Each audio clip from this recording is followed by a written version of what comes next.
Hello everybody and welcome back to my channel. So for today's video I am going to be doing the mid-year book freakout tag, and I'm very excited to tell you all the books that are going to be on this list because I haven't really done a lot of videos this year with books I've read this year, so it's going to be exciting. So without further ado, let's get on with the video. So I wrote the questions down after watching some booktubers do this tag, and I noticed that one question was missing, or I think so because I remember answering it in the past, and that is, what is your favorite book to movie adaptation or book to TV adaptation? And they didn't do that in their video, so I don't know if it's really a part of the tag or if it's sort of fallen out of favor. I don't know. So before we get into this, let me just tell you that P.S. I Still Love You, that is my favorite TV movie adaptation thing that I've seen this year. I think it came out this year. It's been a long year already, so that is my favorite one. I loved it so much. That is something I've never seen before, so that's why I'm including it. And a lot of these books I've read this year and have never read before, so I'm gonna try to stick to books that I've never read before, but a few of them on here I have read in the past as well, so they're just books that I didn't really have an answer to, so I had to go with them. Anyway, let us get on with the questions that are actually part of this tag. The first one is the best book you've read so far this year, and that is All the Stars and Teeth by Adeline Grace. This was in my June TBR and I read it.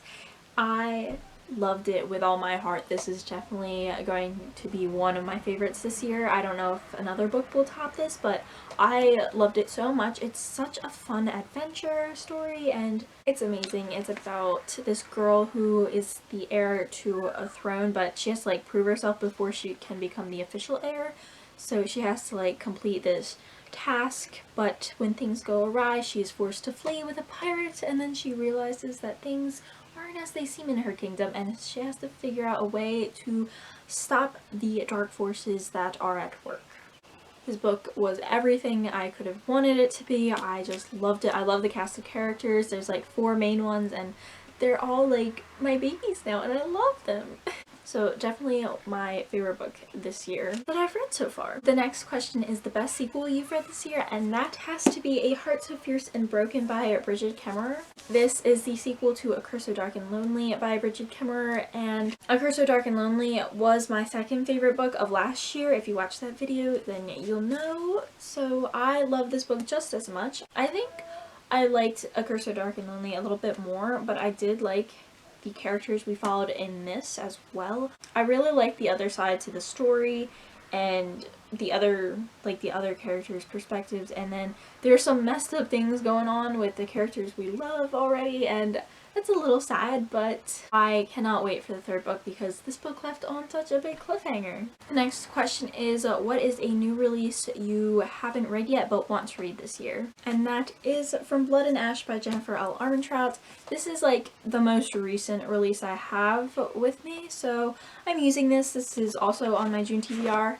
I don't know if I'm gonna get to it because I'm having trouble getting through Harry Potter at the moment, so I don't know, but I do want to read this year at some point. I've just heard really good things about it. Yeah, like I said in my TBR, I don't want to talk about what this is about because I forget what it's about, but I know that when I heard about it I was interested, so I just kind of want to go in blind. So that's what I'm going to do, and forgot to say what A Curse So Dark and Lonely was about. It's a Beauty and the Beast retelling that's much better than the original. So the next question is what are your most anticipated releases for the second half of the year? And I have 4 listed here. I'll tell you the title and when they're coming out. So the first one is Kingdom of the Wicked by Kerri Maniscalco. That comes out in October, and I am so excited because I love Kerri Maniscalco's Stalking Jack the Ripper series so much. It made my favorite books of last year list again. They were just so good and I cannot wait for this book. It sounds like it's gonna deal with witches and I'm very excited for that. The next one is Blood and Honey by Shelby and Heron, and this comes out in September,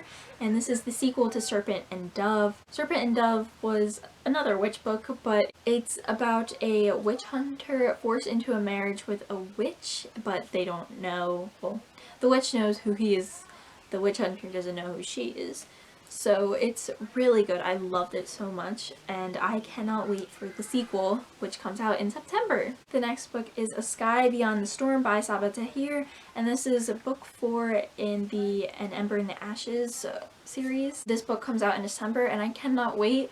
I have a feeling that this book might be pushed back even longer because I just feel like this wait has been insanely long, and I feel like it's just going to be pushed back even longer, but I hope it comes out this year because I cannot wait to read it and see what happens to my beloved characters that I'm going to be so sad if anything happens to them. And Ember in the Ashes is sort of like a Roman Empire type fantasy book, and the stakes are really high, so it's crazy but a really good time, and the characters are amazing and I love them. And then the last book I want to read that comes out the second half of the year, actually comes out in August, is Where Dreams Descend by Janella Angelis. I think this is about like a carnival thing, don't quote me on that though.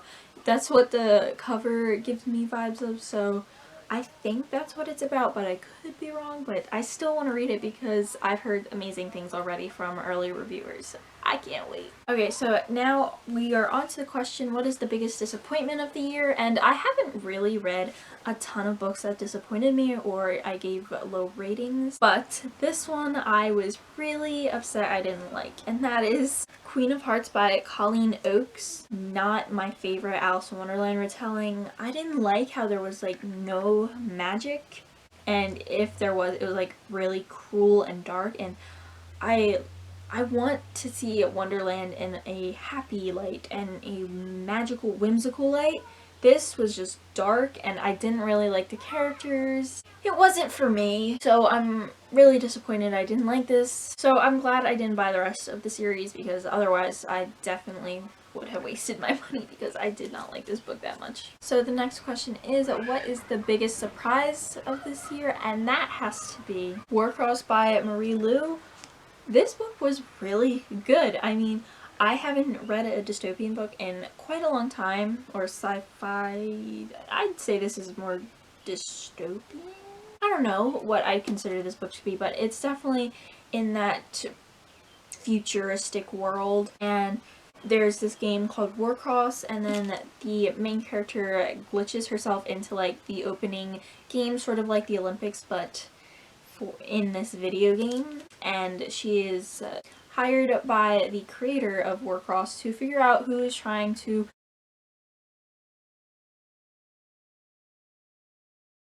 Overall, I'm just really happy about this book, and I think it was wonderful and definitely worth your time if you're interested. The next question is, who is your new favorite author? And I actually have two for this question. The first one is Holly Black, and she is author of the Cruel Prince trilogy, which I read this year and I absolutely loved it. So she's definitely going to be one of my new favorite authors, and I can't wait to read more of her books. The other one has to be Adeline Grace, of course, because I just adored this book so much and I can't wait to read what she writes in the future. Then we have a newest fictional crush, and it's Bastian from All the Stars and Teeth. I loved him so much. I think there's something about pirates that I'm really drawn to, especially quirky ones. Not quirky, but like snarky and funny, and I just love him so much. So he's like actually very closely tied with Nikolai at the moment, who is my #1 boyfriend of all time.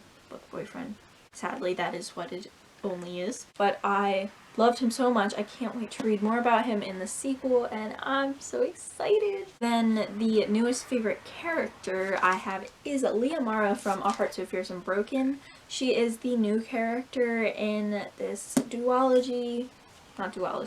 series, because there's going to be a third book. I don't know if there's going to be more, but it's not duology. Anyway, I loved Leah Mara so much. I was surprised because usually I'm not crazy on new characters. I'm more hesitant just because we don't know them that well, but I love Leah Mara so much. She definitely reminded me of myself because she liked to read a lot and she wanted to like make a change, but she's put in this position where she didn't really know how to go forward, and she's just great and I love her so much. This is actually a picture of her because this is the Barnes & Noble exclusive edition I got, and there she is with her book.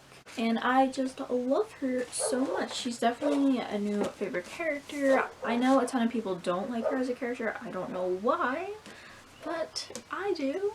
Next we have is a book that made you cry. I have two things for this question. One of them is actually a reread, so that is why I included another one. So the first book is Wendy Darling Stars by Colleen Oakes. So this is actually the author who wrote Queen of Wonderland, I can't remember. Queen of Hearts, that's right. And I actually really enjoyed this book, much more so than Queen of Hearts, and this is a Peter Pan retelling. I love Peter Pan, if you didn't know that. I love everything Peter Pan, pretty much. So this was really good, and at the end is when I didn't like bawl my eyes out, but I did shed a tear because something really crazy was going on and I was like, oh no, oh no. So I did cry a little bit, like one tear maybe, but not bawling my eyes out. However, that is not the case for Clockwork Princess by Cassandra Clare. I reread this year for my Shadowhunters reread that I'm doing, and the epilogue gets me every time.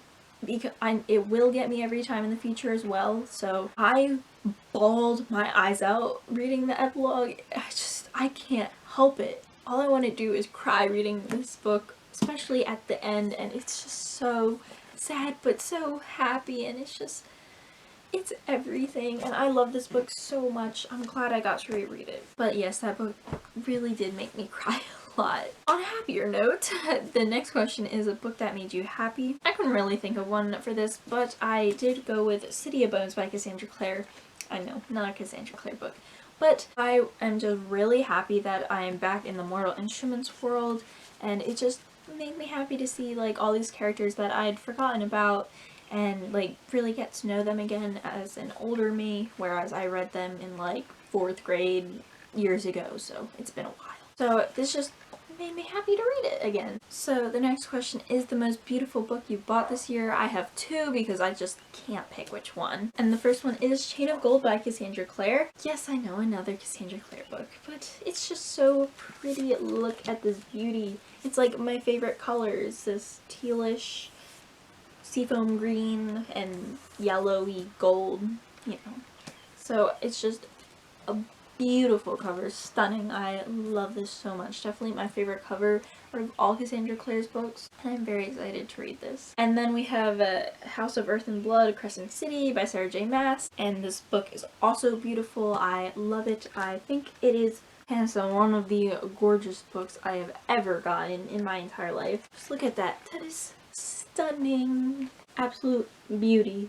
I did read this, by the way, if you were wondering. Okay, so we are at the last question, and it is, what books do you need to read by the end of the year? Now, I have 4 here, so I'm just gonna go through them and explain why I need to read them. The first one is Land of Stories, Worlds Collide by Chris Colfer. This is the 6th final book in the Land of Stories series. I love those books so much, and I don't want to read it because I don't want to say goodbye to these characters because I love them so much. I love this world he has created, and it's everything, and I'm sad to say goodbye, but I really do want to see what happens next. Next I have Lovely War by Julie Berry. Again, I put this on my TBR for June. I don't know if I'm going to get to it this month, but I really do want to read it by the end of the year. It just sounds so good, and I can't wait to read it. Next is Breaking Dawn by Stephanie Meyer. I also put this in my June TBR, but this I definitely want to read by the end of the year because my mom will kill me if I don't read it in like the next month or so, because she wants to watch the movies with me because I've never seen them. So I had to read the books first, but I am excited to finish and complete the series. Hopefully it won't take me that long to read this book because it is enormous. And then the last one is actually the City of Bones series. I have 2 copies of this book, so I thought I'd just use it as well because the other one gets a lot of spotlight. So I want to finish this series. I have 4 left to read, so it shouldn't be that difficult, and really excited because I just want to keep going with the Shadowhunter series. So that is all for today. I hope you guys enjoyed it. Thanks for watching, and I'll see you guys next time. Bye!